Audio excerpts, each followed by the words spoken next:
Welcome to Sweet Life Beat Life. We hope this video helps. You start by turning the ignition to accessory so the infotainment is live. This powers Bluetooth without starting the engine. Next, enable Bluetooth on your phone and delete any old Lexus entries to avoid conflicts. Once done, press Menu on the Lexus display and select Setup, then Bluetooth, and choose Add New Device so the RX broadcasts.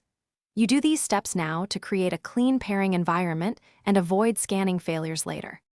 You choose the Add Device option in the Infotainment Bluetooth menu, and then start a scan on your phone, matching name's Simplify selection.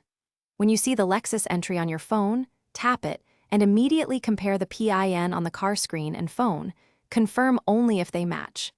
Make sure to allow contacts and message access when prompted so hands-free and text features work.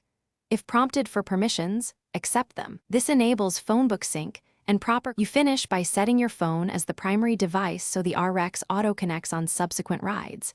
Go to Bluetooth settings and enable auto-connect or prioritize the device. Test by making a call and playing audio to ensure routing goes through the car speakers.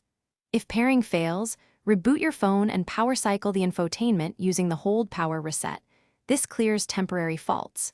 If problems persist, remove the device from both phone and car and repeat pairing.